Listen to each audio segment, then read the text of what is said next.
Hello everyone, good morning. কেমন আছো? আমিও আজকে ভীষণ ভালো আছি। কেন সেটা একটু বাদেই বলছি। এখন ঘড়িতে বাজে সকাল 9:30। এদিকে রেডি হয়ে যাচ্ছি একটু পুচুকে ডক্টর দেখাতে।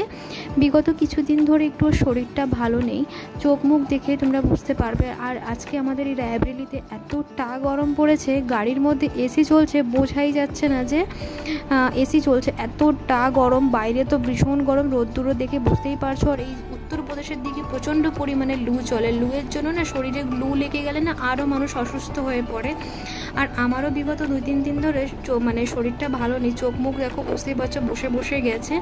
আর কোনোরকমভাবে চুলটা বেঁধেই একটু মুখে সানস্ক্রিন মেখেই হাঁটা দিয়েছিল। আমাদের প্রচুর অবস্থা দেখতে পাচ্ছ, ওর মুখ টুক তো পুরো চেঞ্জ। ওর শরীরটা সত্যি বিগত কদিন ধরে অনেকই খারাপ। তার জন্য ওকে ডক্টরের কাছে নিয়েই যেতে হচ্ছে। আমাদের বাড়ি থেকে একটুখানি বেশ অনেকটাই দূরেই আছে বলতে গেলে। তো আর এই টাক ফাটা রোদের মধ্যে যেতে ইচ্ছা না করলেও কিন্তু বাচ্চাদের খুব কষ্ট হয়। আর আমার এই বন্ধ গাড়ির মধ্যে থাকতে একদমই ভালো লাগে না। তো এই যে চলে এসেছি ডাক্তারের কাছে, ডাক্তার দেখানো হয়ে গেছে, গাড়িতে উঠে পড়েছে। এখন বাড়ি যেতে পারলেই বাঁচি। তো এই যে বাড়ি চলে এসেছি, আর ভিডিও করিনি। কেন ভালো আছি সেটা তোমাদেরকে বলছি। বাড়ি এসেই কিন্তু একটু ফ্রেশ হয়ে পুচুকে নিয়ে পায়ে নিয়েছিলাম, ও ঘুমাবে বলে আমার কাছে আসবে। খুব কান্নাকাটি করছিল, আপিতি যাব। তো ওকে পায়ে নিয়ে একটু বসেছিলাম। তারপরে এই যে আমি রেডি হয়ে চলে এসেছি এক জায়গায়। কেন আমি ভালো আছি, এতটা খুশি আছি, সেইটার মূল কারণ হচ্ছে এটা। 9 বছর পরে আমার বেস্ট ফ্রেন্ড কম বোন বলতে পারো, বোনই হচ্ছে আমার। 9 বছর পরে সেই ছোটোবেলার বান্ধবীর সাথে আলাপ। ওদের বিয়ে হয়ে গেছে, বিয়ের পর ফার্স্ট টাইম আমার সাথে আলাপ। 9 পূর্ণ হয়ে 10 বছরই বলতে পারো। 10 বছর পরে ওদের সাথে আমার দেখা। আমি যখন এখানে আসি তখন ওরা হয়তো শ্বশুরবাড়ি থেকে আসতে পারে না, বা আমি আসলে ওরা আসে। এই সূত্রের মাধ্যমে কিন্তু আমাদের ওর সাথে দেখা হয় না। তো এখানে এসে এতটা খুশি, আমরা এতটা ইমোশনাল হয়ে গেছিলাম যে গায়ে ওড়না রয়েছে যেটা লাল কালারের দেখছো, ওইটা হলো আমার সবথেকে বেস্ট ফ্রেন্ড। ওইটাও আমার কিন্তু ভালো একটা বন্ধু। যে হয় না মানুষের জীবনে একজনই মাত্র বেস্ট ফ্রেন্ড থাকে আর একটা সিস্টার থাকে, সেটাই হলো আমার। সমস্ত কথা খাওয়া দাওয়া আমরা সব একসাথে শেয়ার করি যখনই আমরা আসি। তো ও বহুদিন পরে এসেছে এখানে শ্বশুরবাড়ি থেকে সব সময় ও আসতে পারে না, তো একটু প্রবলেমের জন্য।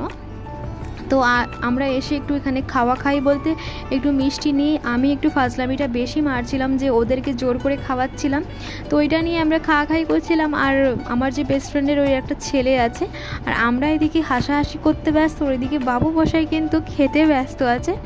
তো আমরা এক অপরকে দেখে না সত্যি এতটা ইমোশনাল হয়ে পড়েছিলাম যে আমি আর ও কেঁদে ফেলেছিলাম। আমাকেও জড়িয়ে ধরে কেঁদে ফেলেছিল যে এত বছর পরে দেখা হবে, সেটা আমি কোনোদিনও ভাবিনি। আর জানি না কোনোদিনও আর দেখা হবে কি না। তো আমরা একটু সন্ধ্যাবেলার দিকেই গেছিলাম, বলতে দুপুরবেলা আমি খাওয়া দাওয়া করে 3টের সময় চলে গেছিলাম। তো একটু চা নাস্তা, একটু টিফিন, সন্ধ্যাবেলার বিকালের টিফিন দিয়েছিল, তাই আমরা একটু বসে খাচ্ছিলাম। আর কত গল্পর আর শেষ নেই। যাই হয়, মেয়েরা এত বছর পরে দেখা বা বন্ধুবান্ধবের সাথে দেখা করলে না গল্পর আর শেষ থাকে না। তো আমরা একটু গেছিলাম ছাদে। তো আমরাই মনে করছিলাম, আগে বল, আমরা এই ছোটোবেলায় ছাদে আসতাম, কত গল্প, কত আড্ডা, কত খেলাধুলা করতাম। সেই যখন আমরা ক্লাস 7, 8, 9 সেই 1 থেকে আমরা একসাথে পড়া। তো সেটা আমরা কত হাসাহাসি করতাম, সেই স্মৃতিগুলোই মনে পড়ছিল যে এখন কোথায় চলে গেছে। ওদের বিয়ে হয়ে গেছে, তো ওদের বাচ্চা ছেলে মেয়েও হয়ে গেছে। ওর একটাই ছেলে, ওই বান্ধবীটার ওর একটা ছেলে। তো এখানটায় আমি একটা রিলস করছিলাম, রিলস করতে গিয়ে ওর ছেলে বারবার বিরক্ত করছিল। তো এটা নিয়েই আমরা একটু হাসাহাসি করছিলাম। আর ওরা বুঝতেই পারছিল না যে আমি ভিডিও করছি। অ্যাকচুয়ালি যা হয় না, মেয়েরা বিয়ের পর একটু সংসারই হয়ে যায়, বাট আমি একটু বেশি ফাজলামি মারছিলাম। তো এটা হচ্ছিল রিলস। আর ওরা ভেবেছিল হয়তো ফটো, ওরা ফটোর পোজেই কিন্তু দাঁড়িয়েছে। যখনই আমি বলি এটা কিন্তু কোনো ফটো হচ্ছে না, এটা কিন্তু রিলস করা হচ্ছে, তখনই ওইটা নিয়ে ভীষণ হাসাহাসি যে এত শয়তান তুই এখনও সেই শয়তানই রয়ে গেছিস, আমাদেরকে বলিস নি যেটা রিলস হচ্ছে।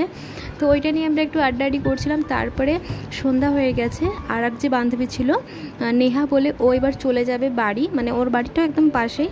তো যখন একা একা বসে থাকি তখন ভাবি স্কুল লাইফটাই সব থেকে ভালো লাইফ ছিল। তখন একদম অন্যরকম ছিল, কোনো টেনশন নেই, কোনো চিন্তা নেই। সেই জীবনটা কি তাড়াতাড়ি বেরিয়ে গেল, এত তাড়াতাড়ি বড় হয়ে গেলাম কেন, সেটাই এখন মাঝে মাঝে ভাবি। পুরোনো দিনের কথাগুলো মনে পড়ে আরও ভীষণ কষ্ট হয়। তো এই বান্ধবী চলে যাবে বাড়ি, তো আমিও ওকে নিয়ে চলে যাব ওর বৌদির বাড়ি চলে যাব। যে বেস্ট ফ্রেন্ড ওর শ্বশুর বাড়িতে কিন্তু ওর কাছে ফোনে নেই বা ওকে ফোন দেওয়া হয় না, তার জন্য ফোন অ্যালাউ নেই ওর জন্য। তার জন্য ওর সাথে আমার বহু বছর 2 বছর 3 বছর পরে পরে যখন ও একটু সুযোগ পায় তখনই আমাকে একটু ফোন করতে পারে। তার জন্য এত বছর পরে আমার বোনকে পেয়েছি যখন, তার জন্য চুটিয়ে গল্প করব, যতটা কিছু ক্লিপ তোমাদের সাথে অবশ্যই শেয়ার করব যতটুকু করা যায়। কিন্তু ওর সাথে আগে আমি চুটিয়ে একটু গল্প করব, অনেক কথা রয়ে গেছে। তো আজকের ব্লগটা আমি এখানেই শেষ করব। নতুন একটি ব্লগ নিয়ে তোমাদের সাথে আবার দেখা হবে। আসি তাহলে, টাটা।